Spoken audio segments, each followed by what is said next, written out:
जैसा कि आज आपको दिख रहा है कि आज हम पढ़ेंगे भाजकता के नियम। 2 से लेकर 11 तक भाज्यता के नियम में हम वो देखेंगे कि 2 का भाग किस संख्या में जा सकता है, 3 का किस में जा सकता है। इस प्रकार 2 से लेकर 11 तक जो संख्याएं हैं वो सारी हम देखेंगे। ठीक है, कि किस प्रकार उनकी भाजकता का नियम है। तो सबसे पहले हम बात करते हैं 2 की भाजकता का नियम। ठीक है, यदि संख्या का अंतिम अंक इकाई अंक 0, 2, 4, 6, 8 हो, ठीक है, उसमें 2 का भाग पूरा पूरा जाएगा। भाजकता का नियम का मतलब यही है कि भाग पूरा पूरा किस में जा सकता है। ठीक है, तो 2 का भाग किस में जाएगा? जिसके इकाई का अंक 0, 2, 4, 6, 8 ऐसे हो, यानी सम जो संख्या होती है उन सब में 2 का भाग पूरा पूरा जाता है। जैसे मैंने उदाहरण दिया नीचे 512। तो यहाँ देखो 512, 512 में इकाई का अंक देखो कितना है? 2। कितना है? 2। तो मैंने पढ़ाया अभी आपको कि अंतिम अंक क्या हो? 0, 2, 4, 6, 8 हो, तो उसमें 2 का भाग पूरा पूरा जाएगा। तो इकाई का अंक कितना है? 2। इसका मतलब इसमें 2 का भाग पूरा पूरा जाएगा।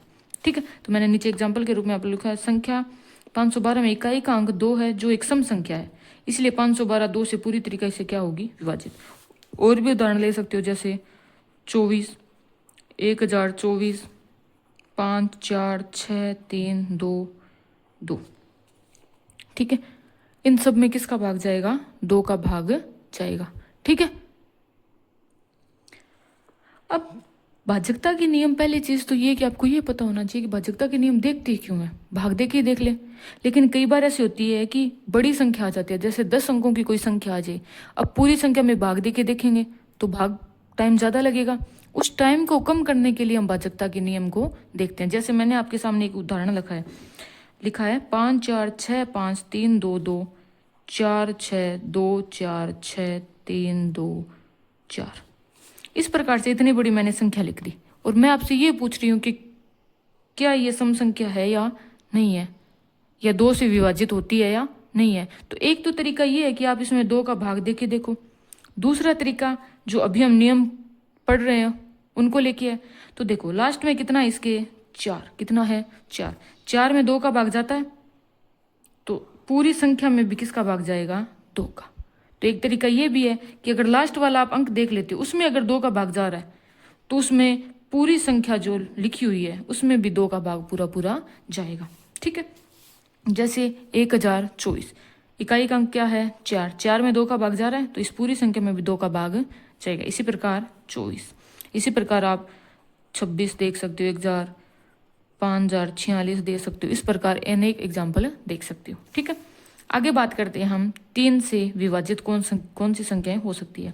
तो देखो 3 से विभाजित यदि संख्याओं के सभी अंकों का योग 3 से विभाजित हो रहा, जैसे मैंने उदाहरण लिया है नीचे 8, 5, 4, 1। जैसे 8, 5, 4, 1, तो 3 की भाजकता क्या कहती है कि अगर कोई संख्या आपको दी गई है, उनके अगर अंकों का योग करके हम देखें और वो अंकों का योग 3 से विभाजित हो रहा है, तो पूरी संख्या भी किससे विभाजित होगी? 3 से।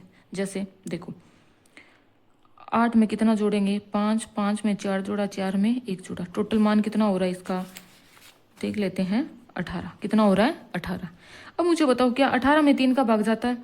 तो 18 में किसका भाग जाता है? 3 का। और कहाँ तक जाएगा? 6 तक। ठीक है, 18 में 3 का भाग जा रहा है, 6 तक जा रहा है, इसका मतलब ये है कि इस पूरी संख्या में भी किसका भाग जाएगा? 3 का। किसका जाएगा? 3 का। और एग्जाम्पल देख लो, जैसे 3, 2, 4, 5, 7। अब ये संख्या है, ये आप ले सकते हो 3, 6।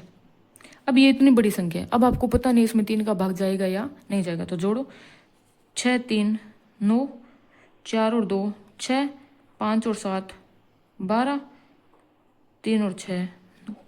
ठीक है, अब देखो पूरे का भाग, अगर आप पूरे का जोड़ करना चाहते हो तो पूरे का जोड़ कर लो। अगर यह टुकड़ों में देख लो, 3 में भाग जाता है, 6 में भी जा रहा है, 12 में भी जा रहा है, 9 में भी जा रहा है।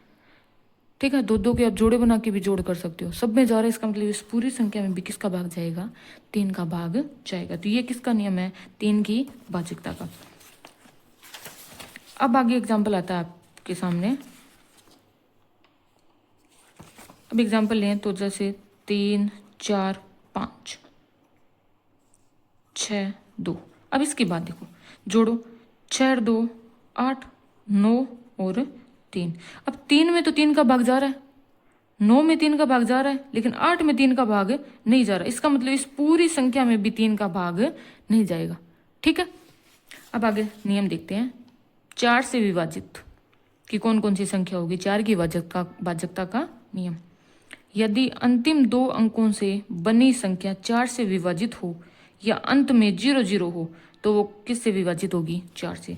जैसे मैंने उदाहरण लिया है आपके सामने 4 0 8 3 2। 4 से विभाजित देखो कौन सी होगी।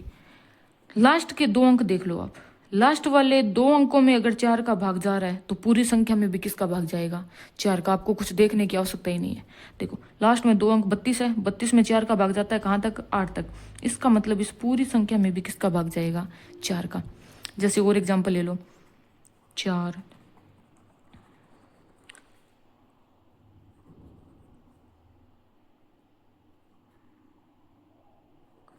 अब ये संख्या आपके सामने। ठीक है, अब इतनी बड़ी संख्या में 4 का भाग देके देखोगे तो टाइम लगेगा। इससे अच्छा है कि लास्ट वाला देखो, लास्ट में कितना है? 24। तो क्या 24 में 4 का भाग जाता है? क्या 24 में 4 का भाग जाता है? जाता है। कहाँ तक? 6 तक। ठीक है, इसका मतलब इस पूरी संख्या में भी किसका भाग जाएगा? 4 का। आप देख लेना। ठीक है, तो अब आगे देखते हैं 5 की भाजकता का नियम। तो देखो 5 की भाजकता सबसे ईजी है कि यदि संख्या का अंतिम अंक या इकाई का अंक 0 और 5 हो, यानी लास्ट के अंदर या तो 5 आ जाए या क्या आ जाए? 0, तो उसमें 5 का पूरा पूरा भाग जाएगा। जैसे उदाहरण लिया मैंने 33 27 और 95। 95 में लास्ट में कितना है? 5 है। इसका मतलब इस पूरी संख्या में भी किसका भाग जाएगा? 5 का। और भी उदाहरण ले सकते हो जैसे 3 2 5 4 6 2 5। इसमें भी किसका भाग जाएगा? 5 का, क्योंकि लास्ट में क्या है? 5। ठीक है, अब आता है आगे 6 से विभाजित कौन कौन सी संख्याएं हो सकती है। तो देखो यदि संख्या 2 और 3 दोनों से विभाजित हो जाए, ठीक है, तो उस संख्या में 6 का भाग पूरा पूरा जाएगा। ठीक है, 6 का भाग अगर डायरेक्ट देख रहे हो आप तो डायरेक्ट दे लो। ठीक है, वरना 6 के टुकड़े आपको पता है कौन कौन से हो सकते हैं? 2 गुणा 3। इसका मतलब उस संख्या में 2 का भी भाग जाना चाहिए और 3 का भी जाना चाहिए, तो वो 6 से विभाजित होगी। ठीक है, लेकिन उसके लिए अलग से कर दिया नियम। यदि संख्या 2 और 3 दोनों से विभाजित हो जाए तो वो संख्या किससे विभाजित होगी? 6 से। और अंकों का योग भी 3 से क्या हो? कटना चाहिए। क्यों कटना चाहिए? क्योंकि आपको मैंने बताया था कि 3 की भाजकता का नियम भी यहाँ पे काम आएगा। ठीक है, क्योंकि अंकों का योग 3 में क्या था? 3 की भाजकता के नियम होंगे अंकों के योग में 3 का भाग जाना चाहिए। जैसे मैंने उदाहरण लिया आपके सामने 6 7 0 और 2। यहाँ देखो लास्ट में 2 है, अंतिम अंक इकाई का अंक 2 है, तो 2 से तो विभाजित होगी है। अब आपको देखना है 3 वाला। 3 में देखो अंकों का योग कितना होना चाहिए? 3 से विभाजित होना चाहिए। तो 6 7 13, 13 और 2 15। कितने हो गए? 15। 15 में 3 का भाग जाता है। इसका मतलब ये है कि इस पूरी संख्या में भी किसका भाग जाएगा? 3 का। ठीक है, इस तरीके से आप 6 से विभाजित संख्याओं को देख सकते हो। अब आगे नियम आता है 7 से विभाजित। तो देखो संख्या के अंतिम अंक को दोगुना करें और शेष संख्या से घटाएं। यदि परिणाम 7 से विभाजित है तो संख्या 7 से कटेगी। अब उदाहरण लेते हैं इसके अंदर। जैसे आपके पास है 4 5 8 4 0। आपको अंतिम अंक देखना है, कितना है? 9। 9 का क्या करना है आपको? दुगना। कितना होंगे? 18। अब जो 18 अंक आया है, शेष बची हुई संख्या कौन सी है? 9 को छोड़ के 45 840। इसमें से आपको क्या करना है? 18 घटाना है। तो कितना आएगा? 45 822। ठीक है, आगे 22। अब इस संख्या में देखना है 7 का भाग जा रहा है या नहीं जा रहा। अब अगर आगे भी इस प्रक्रिया को आप दोहरा सकते हो जब तक 7 का भाग आपको पूरा पूरा देना नहीं आता। अब इसमें देखो अंतिम अंक क्या है? 4 2। कितना है? अंतिम अंक 2। इसका क्या करना है? 2 गुना। कितने होंगे? 4। अब इस संख्या में से 4 घटाओ, 4 घटाओगे तो कितना बचेगा? 45 818। ठीक है, ये तरीका आप अपनाते चलोगे। ठीक है, लास्ट में ऐसी संख्या आ जाएगी छोटी जिसके अंदर 7 का भाग जाएगा। ठीक है, इसका मतलब वो पूरी संख्या किससे विभाजित हो रही है? 7 से। एक छोटा एग्जाम्पल दिखाती हूँ मैं आपको। जैसे जैसे मैं उदाहरण लेती हूँ आपके सामने 105। इसमें जा रहा है लास्ट वाला अंक कितना है? 5। 5 का 2 गुना 10। 10 जो बची हुई संख्या में से आपको क्या करना है? घटाना है। क्या करना है? 10 में से कितना गया? 10। तो कितने बचे हैं? 0। 0 में 7 का भाग जाता है।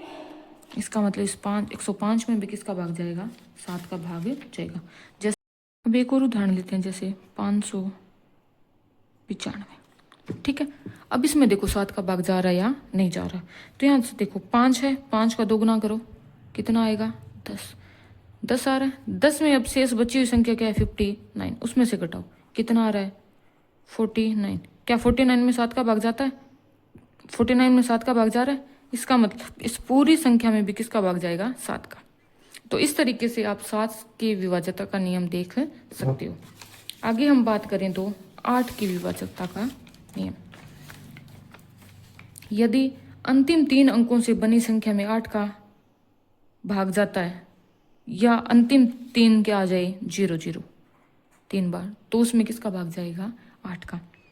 जैसे मैंने उदाहरण लिया है 73524। तो 8 के पहाड़े में आपको 3 अंतिम अंक देखने हैं। 524। 524 में 8 का भाग जाता है। इसका मतलब इस पूरी संख्या में भी किसका भाग जाएगा? 8 का जाएगा। या यदि ऐसे आ जाए कि 4 0 0, तो 3 के आगे 0 0 आ गए, तो इसमें भी किसका भाग जाएगा? 8 का भाग जाएगा। तो इस तरीके से आप 8 की विभाज्यता का नियम देख सकते हो। अब 9 की भाजकता का नियम। यदि संख्या के सभी अंकों का योग क्या हो जाए? 9 से विभाजित। जैसे 3 के अंकों का योग देखा था ना हमने, उसी प्रकार हमें देखना है कि 9 में भाजकता का नियम कैसे काम करेगा। ठीक है, तो इसके लिए मैंने आपके सामने एक उदाहरण लिया है। यहां देखो, जैसे मैंने आपके सामने उदाहरण लिया है, जैसे मैंने आपके सामने लिया है 4 5 1, फिर मैंने स्टार बनाया, फिर 603, और यहाँ स्टार का मतलब है 8। क्या है? 8। तो 8 रखो। 4 5 1 8 603। अब इसमें देखो कि योग क्या 9 से विभाजित हो रहा है या नहीं हो रहा। तो देखो 5 4 9, 8 और 1 9, 6 और 3 9, 9 9 9 आ रहा है, और 9 में 9 का भाग जाता है। तो अलग जोड़ के, पूरा जोड़ के देखने की आवश्यकता नहीं है, टुकड़ों में भी आप देख सकते हो। तो 9 का जा रहा है सब में, तो इसका मतलब इस संख्या में भी, पूरा संख्या में भी 9 का भाग पूरा पूरा जाएगा। अब बात आती है 10 की भाजकता का नियम। तो इसके अंदर अंतिम अंक क्या होना चाहिए? 10 की भाजकता में 0। क्या होना चाहिए? 0। जैसे 50 अंतिम अंक 0 है, तो 50 में 10 का भाग जाएगा। 480 में अंतिम अंक 0 है, तो 10 का भाग जाएगा। 12 4 560 में भी अंतिम अंक 0 है, तो इसमें भी जाएगा। ठीक है, 5 लाख में अंतिम अंक क्या है? 0, तो इसमें भी 10 का भाग पूरा पूरा जाएगा। अब आता है 11 से विभाजित कौन कौन सी संख्याएं हो सकती है। तो सम स्थानों के अंकों का योग विषम स्थानों के अंकों के योग का अंतर या तो 0 आए या क्या आए? 11। तो वो पूरी संख्या किससे विभाजित होगी? 11 से। तो जैसे मैंने उदाहरण लिया आपके सामने,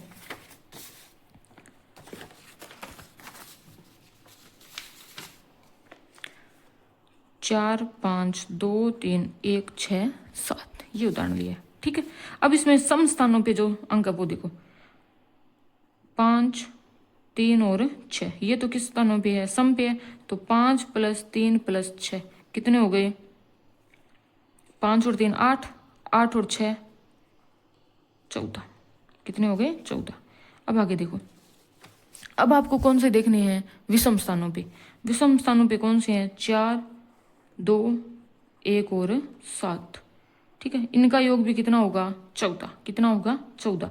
अब दोनों को आपको सम स्थानों पे जो योग है और विषम स्थानों पे जो योग है, उनको क्या करना है? घटाना है। घटाओ, 14 में से 14 गए 0, 0 में 11 का भाग जाता है। इसका मतलब पूरी संख्या में भी 11 का भाग जाएगा। तो इस तरीके से आप 2 से लेके 11 तक भाजकता के नियम को देख सकते हो। और इन चीज़ों को याद करने के लिए, नियमों को याद करने के लिए मैंने एक ट्रिक भी बनाई है जो आप समरी के रूप में याद रख सकते हो, ताकि आपको पूरे नियम ना पढ़ने पड़े। पहले तो आपको पूरे नियम देखने हैं, अच्छे से समझना है, उसके बाद में ये ट्रिक आप याद रख सकते हो। जैसे दो का भाग किस किस में जाएगा, जिसमें आखिरी अंक क्या हो, सम हो। और सम आपको पता है क्या होती है, 0, 2, 4, 6, जिसमें 2 का भाग पूरा पूरा जाए वो सम होती है। 3 की भाजकता का नियम क्या है, अंकों का योग 3 से कटना चाहिए। 4 में अंतिम 2 अंक 4 से कटने चाहिए। 5 में अंतिम अंक 0 और 5 हो। 6 2 और 3 दोनों से क्या हो, कटे। 8 अंतिम 3 अंकों में 8 का भाग जाना चाहिए। 9 अंकों के योग 9 से कटना चाहिए। और 10 में आखिरी अंक 0 होना चाहिए। तो इस प्रकार आज हमने देखा कि भाजकता के नियम कैसे हम देख सकते हैं और किस प्रकार हम अपनी कैलकुलेशन को इजी कर सकते हैं। तो ये भाजकता के नियम आपको पता होने ही चाहिए, क्योंकि कई बार हम भाग देते हैं तो बड़ी संख्या आ जाती है, उसमें भाग देने में थोड़ी दिक्कत होती है, टाइम भी कंज्यूम होता है, वेस्ट होता है टाइम भी। इससे अच्छा है कि आप भाजकता के नियम को एक बार देख लो, समझ लो अच्छे से, फिर आपको आगे भाग देने में कोई दिक्कत नहीं होगी। ओके, तो आज हमने पढ़ा भाजकता के नियम। नेक्स्ट वीडियो में हम और भी आपके लिए अच्छे अच्छे कंटेंट लेके आएंगे। Thank you.